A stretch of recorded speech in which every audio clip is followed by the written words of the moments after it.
Welcome to another day, another unboxing, and what I've got here is the Asus Zenfone 8. Yes, this is the small one, not the 8 Flip. So let's unbox it. This is what the box looks like. There's a nice little logo on top, 8. There's really nothing in the back here other than some details. So let's open this up, shall we? Dun, dun, dun, dun, dun, dun. Nothing inside.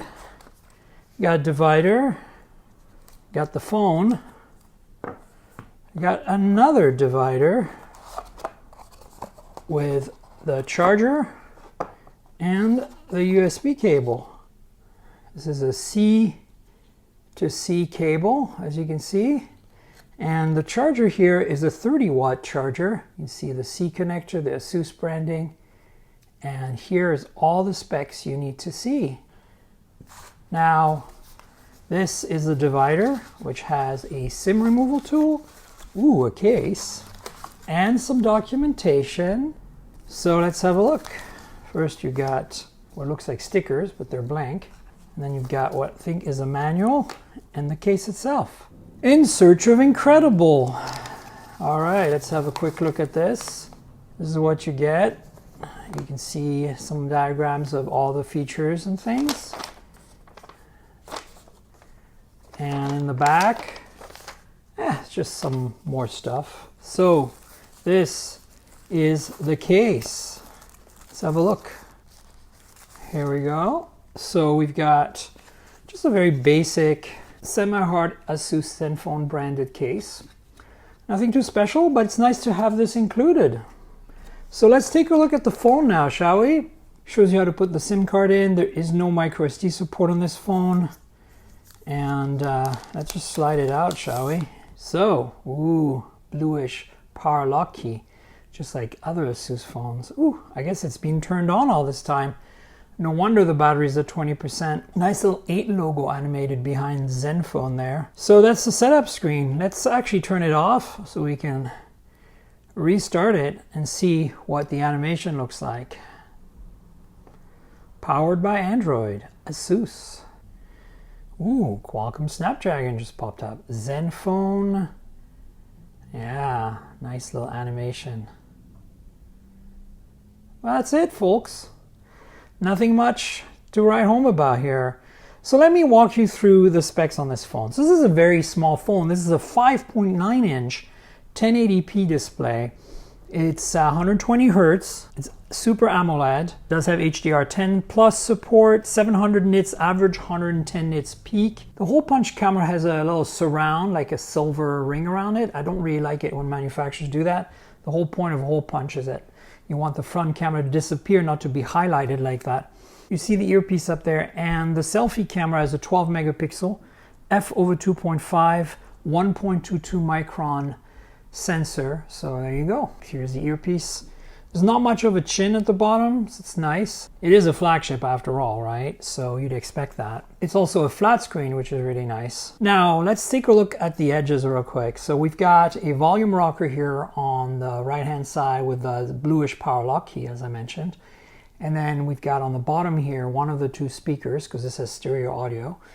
So speaker, primary microphone, USB Type-C, SIM slot for nano SIM but no micro SD. On the left hand side, you don't really have anything. A bunch of antenna bands, that's about it. On top, you have a headphone jack, and there's a secondary microphone in that antenna band right there, as you can see where my thumb is. Now, before we look at the back, there's a little sticker back here I'm going to just quickly remove. And boom, Asus Zenfone. There's a camera pod with 2 lenses and an LED flash and a third microphone, it looks like. Yep. So this is glass but matte. It's very similar to the back of the Galaxy S21 Ultra. The same kind of black, the same kind of matte finish, the same kind of feel. It almost feels like aluminum, but it is glass. And the cameras are interesting too. So you've got a 64 megapixel f/1.8 0.8 micron main camera with OIS and phase detect autofocus dual pixel. This is quad pixel binning to 1.6 micron and 16 megapixels. Then there's a 12 megapixel f/2.2 ultra wide which has 1.4 micron pixels. That's pretty decent sized pixels for an ultra wide, and has autofocus, PDAF. So I presume you'll be able to use this to do macro photography as well, which is exciting. So that's basically the gist of this camera system. No telephoto here. In terms of the innards, we have a Snapdragon 888, and we have a pretty decent sized 4,000 milliamp hour battery. I say decent because this is a small phone. I mean, it could be a little bigger, but considering how small this phone is, it's not really too bad to have a 4,000 milliamp hour battery with 30-watt wire charging. Now, it doesn't have wireless charging. That's one of the big negatives of this phone. No wireless charging, which I think is a big miss for a phone that's got a glass back. That's a flagship, essentially, right? A small flagship. But hey, you can't get it all. It does have a headphone jack. It is IP68 water resistant. So, you know, that's not a bad thing. It's got all the good things you need. I do wish it has wireless charging because I'm a big fan of it. So now, in terms of storage and RAM, it comes in a whole bunch of configurations. So you can get either 6, 8, or 16 gigs of RAM, and either 128 or 256 gigs of storage, UFS 3.1. So that's a lot of options, and I'm not sure what they sent me, so I can't tell you. But that's basically it in terms of the guts. Another thing I wanted to mention real quick about the front. That front-facing camera is no slouch. It has autofocus also, dual pixel, PDAF, so that's pretty cool. That's rare on a selfie camera. And it does 4K 30 frame per second video recording, which, again, it's kind of par for the course on iPhone and Samsung phones, but not that common on other Android phones, even flagships. So I'm kind of excited to see that. And then there's an in-display fingerprint sensor under the screen here somewhere, obviously.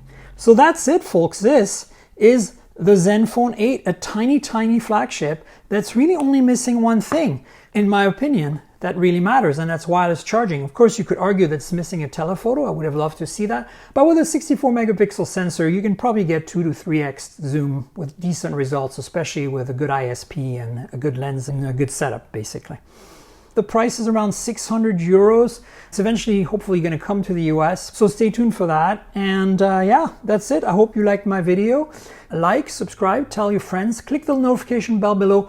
Tell me in the comments below, despite the lack of wireless charging, would you buy this phone because you like small phones and there's really no small flagships on Android land right now that is this compelling? Would you, or would you wait for something smaller or better and hedge your bets? I'd like to know. Let me know in the comments. And then remember, this is a compliment to my podcast at the Mobile Tech Podcast. So mobiletechpodcast.com. We're on Google Podcasts, Apple Podcasts, Spotify, and Pocket Casts, amongst others. Please consider subscribing and telling your friends. If you want my thoughts on this, you're going to have to listen to the podcast. So that's how it works. You get the unboxing here in video, and you listen to the podcast for the review. That's it, folks. Stay tuned. I'll have more content soon. And until then, cheers, everybody.